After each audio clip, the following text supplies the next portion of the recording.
Look around the room you are sitting in right now, not at the furniture, at the things, the cables that belong to devices you no longer own, the clothes you have not worn in 2 years but cannot quite give away, the gift you keep because throwing it out would feel like an insult to someone who has forgotten they gave it to you.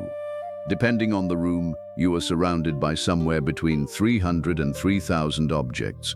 And here is what almost no one notices about a single one of them. You paid for it twice, once with money, and once with the hours of your life you traded to earn that money. And you are still paying in the space it takes up, in the cleaning, in the small tax of attention that every object quietly collects from you for as long as you own it. There is a sentence from ancient China that has survived 25 centuries because it refuses to stop being true. He who knows he has enough is rich, not the one who has much, the one who knows he has enough. 2,500 years ago, a man walked out of a collapsing empire carrying almost nothing, and at the border, a guard stopped him and asked him to write down what he knew before he vanished.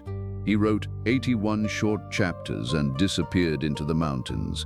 His name was Lao Tzu, and the life he described is not the life of a poor man. It is the life of someone who is no longer being carried by his own possessions. Today we are going to learn how to want less and feel far more. Let me describe your life for a minute and tell me if I am wrong. You work to pay for a home you are almost never inside of because you are at work. You bought a car so you could get to the job that pays for the car. Your closet is full and you have nothing to wear. Your phone holds 11,000 photographs you will never look at again. Your calendar is full of things you agreed to while thinking about something else. And every few months a quiet voice asks, "When exactly did my life get so heavy?" Here is the pattern nobody names. Every new thing you bring into your life arrives with an invisible second price tag. The house needs cleaning. The car needs insurance. The subscription needs remembering. The relationship you keep out of guilt needs performing. None of these are catastrophes. They are grains of sand. And you have been adding grains of sand to a sack you carry on your back for 30 years, wondering why you are tired in a way that sleep does not touch. The Taoists saw this with terrifying clarity, long before anyone had a credit card. They said that a man does not usually own his possessions own him. His time, his attention, his freedom to leave. So before we go on, I want to ask you something, and I want you to answer it honestly in the comments. What is the one thing in your life that is quietly costing you more than it gives you? An object, a commitment, a habit, a person, a job. You do not have to make it sound noble, just name it. There is a strange relief in saying it once, out loud, where nobody is judging you.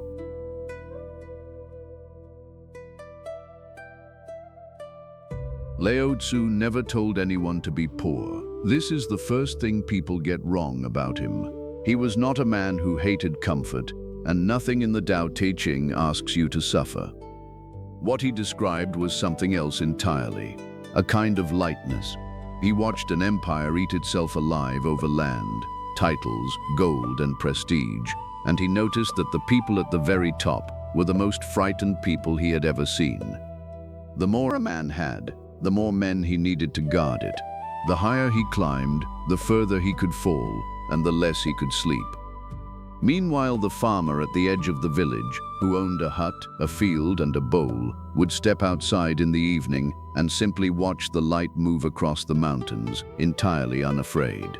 Lao Tzu wrote that he held 3 treasures: simplicity, patience, and compassion. Notice what is not on that list. Not one of them is an object. Not one of them can be stolen, taxed, burned, or repossessed. And then he wrote the sentence that reorganizes a whole life if you let it. There is no greater misfortune than not knowing when you have enough, not having little, not knowing when it is enough. Because a man who does not know that number will never reach it. He will earn twice as much and want 3 times as much. And he will call this ambition, and it will follow him all the way to the end. The simple life is not a life with less in it. It is a life that has finally stopped leaking.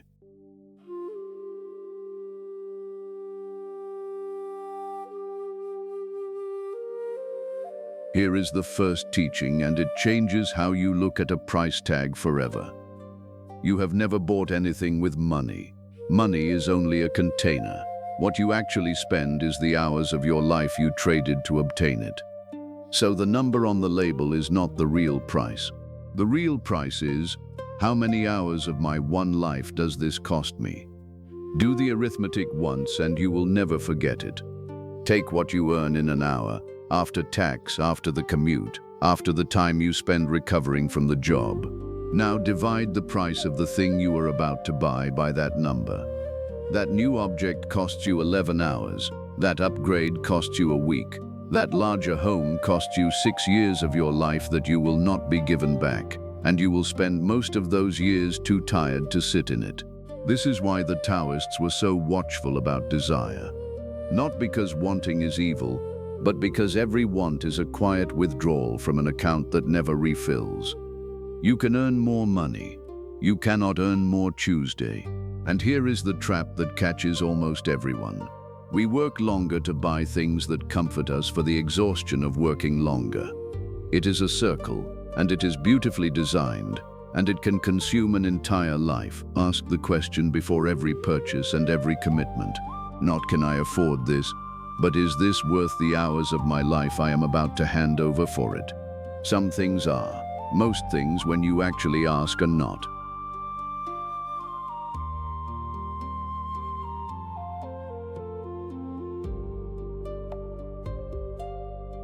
The second teaching is the one people resist hardest, because it takes away a hope they are living on. You believe that when you get the thing, the wanting will stop. It will not. Think of something you desperately wanted 3 years ago. The phone, the promotion, the apartment, the shoes. You wanted it for months. You imagined how different life would feel, and you got it. Now be honest.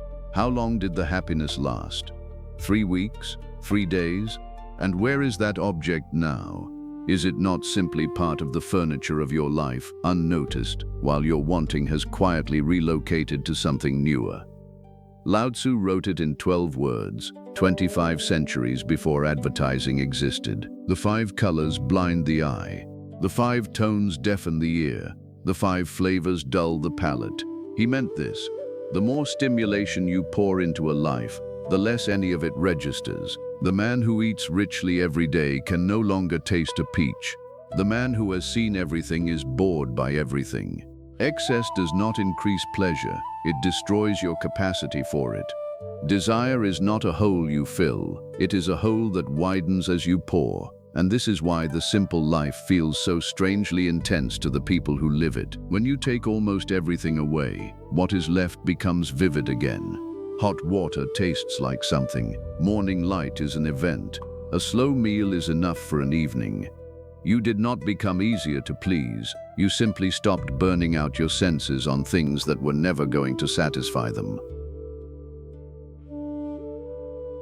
Now the strangest and most beautiful thing Lao Tzu ever wrote. 30 spokes meet at one hub, he said, but it is the hole at the center that makes the wheel useful. We shape clay into a pot, but it is the emptiness inside that holds the water. We cut doors and windows into a room, but it is the empty space that makes the room a place you can live in. In every case, we build the thing, and then the usefulness comes from what is not there. Read that again slowly, because it is not about pottery, it is about your life. The value of your day is not in how full it is. It is in the empty spaces, the unplanned hour, the walk with no destination, the silence in which a thought you have needed for months finally has room to arrive. A calendar with no gaps is a wheel with no hub. It looks impressive and it cannot turn. And here is the image I want to leave with you. Picture a clay vessel with many small holes in it. Someone is pouring water in as fast as they can, and the water runs straight out the bottom, and they respond by pouring faster. That is what most of us do with our lives. We do not feel full, so we add another purchase, another project, another commitment, another distraction. But you were never empty, you were leaking, and no amount of pouring has ever fixed a hole. The Taoist does not fill the vessel. He sits down quietly and mends it. There is a story about a man fishing on the riverbank of the Pu. His name was Zhuangzi, and he was already famous as the sharpest mind in China. One afternoon, two royal officials arrived in fine robes, sent by the king of Chu, and they announced that the king wished to place the entire administration of the kingdom in his hands. Power, wealth, a palace, everything a man is supposed to want. Zhuangzi did not turn around. He kept his line in the water and said, "I have heard that in your kingdom there is a sacred turtle, dead now for 3,000 years. The king keeps its shell wrapped in silk, in a golden box, in the ancestral temple, and every year they bring it offerings. Tell me, do you think that turtle would rather be dead and honored in a box, or alive, dragging its tail through the mud?" The officials said, "Alive, of course, dragging its tail in the mud." "Then go away," said Zhuangzi. "I too will drag my tail in the mud." He was not refusing wealth because wealth is wicked. He was doing the arithmetic. He knew exactly what the golden box costs. It costs your mornings. It costs the ability to sit by a river on a Tuesday. It costs the freedom to be no one in particular. And most people accept the box without ever noticing they were offered a trade. So let me ask you, what golden box have you been climbing into? What are you sacrificing your mud for? Tell me in the comments. Sometimes naming the box is the moment its lid stops closing. Let us kill a misunderstanding, because it stops most people before they begin. Simplicity is not the absence of things. Simplicity is the absence of the wrong things. A poem is not simple because it is short. It is simple because there is not one word in it that is not carrying weight. A master's room is not simple because it is empty. It is simple because everything still in it is used, loved, or necessary. Simplicity is not poverty. Simplicity is precision. Lao Tzu used a word for this: pu, the uncarved block. A piece of wood before anyone has decided what it must become. It holds every possibility precisely because nothing has been added to it yet. And he wrote the line that reverses the entire direction of a modern life. In the pursuit of learning, every day something is added. In the pursuit of the way, every day something is dropped. Every day something is dropped, not acquired, dropped. We have built an entire civilization on addition. More skills, more contacts, more options, more identity. And there is a point, which most people pass somewhere in their 30s, where adding stops making life richer and starts making it heavier. After that point, every real improvement in your life will come from subtraction, not from the thing you finally get, from the thing you finally put down. Ask yourself the sculptor's question instead of the shopper's. Not what do I need to add to become who I want to be, but what would I have to remove for that person to already be standing here? So how do you actually live this, starting tonight? The first practice is almost embarrassingly small, which is exactly why it works. Every day, for 30 days, remove one thing. One. Not a purge, not a weekend of dramatic bin bags that leaves you exhausted and secretly refilling the house a month later. One thing a day. A shirt you have not worn. A subscription you forgot you pay for. An app that eats 40 minutes of your evening and gives you nothing back. A commitment you said yes to out of politeness. A conversation you have been having with the same person in your head for a year. 30 days from now, 30 things will be gone, and something unexpected will have happened. The removing will have become easier than the keeping. That is the moment the direction of your life quietly reverses.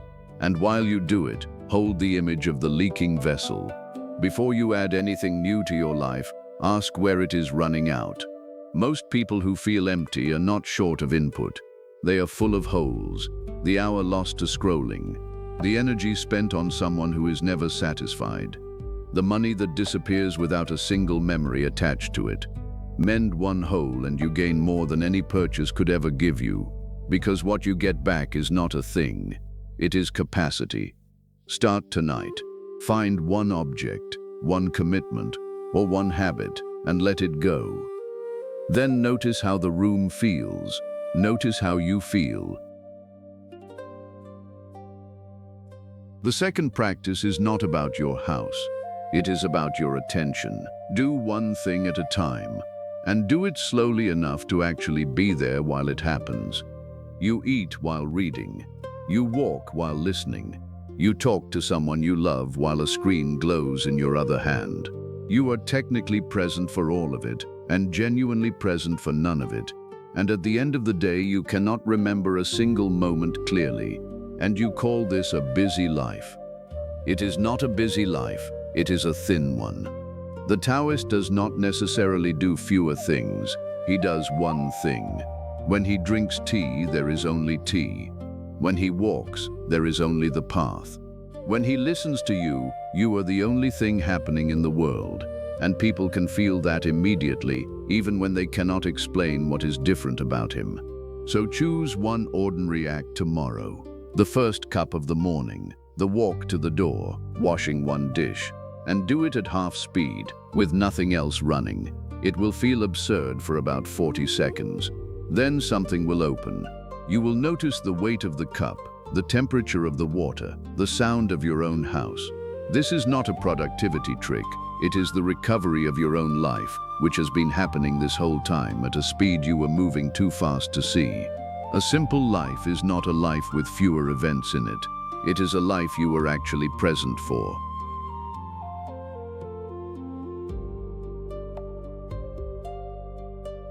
The third practice is a single word, and almost nobody has ever defined it. Enough. Say it out loud and notice how vague it feels. Enough money? How much? Enough success? Measured how? Enough space? Enough clothes? Enough recognition? If you cannot answer, then you are running a race with no finish line, and I promise you the world will never come to a stop and tell you that you have arrived. It has no reason to. Its entire economy depends on you never feeling finished. So define it yourself. Write it down tonight, in ordinary language. This much income is enough for my life to work. This much space is enough for my family. This many hours of work a week is enough.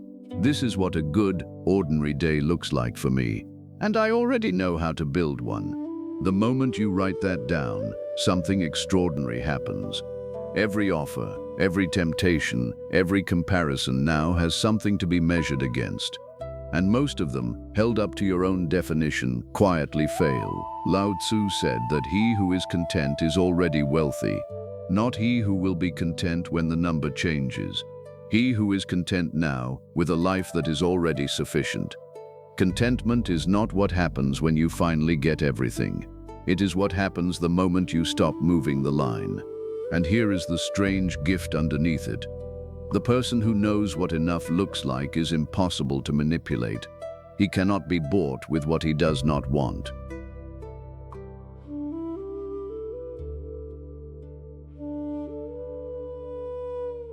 And here is the paradox that keeps this from becoming another performance. Having little and wanting little are not the same thing at all. A man can own almost nothing and spend every waking hour aching for what he does not have. That is not simplicity. That is poverty with a spiritual vocabulary. And another man can live in a full house, with work and family and obligations, and hold all of it loosely, without a single thing having its hand around his throat. That man is living the Tao. The one with the empty room and the hungry mind is not. Because this was never really about objects.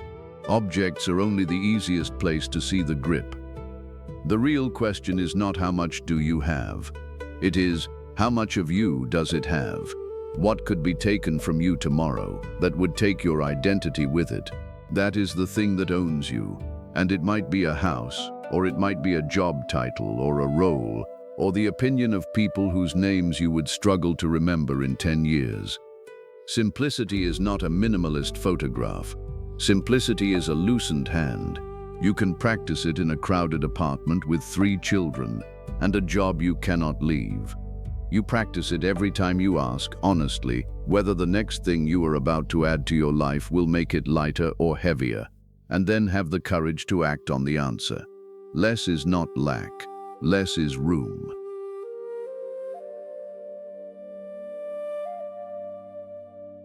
So let me leave you back in that room, the one you are sitting in, with its 300 or 3,000 objects, each one holding a small piece of the hours of your life. Nothing here has asked you to give any of it away.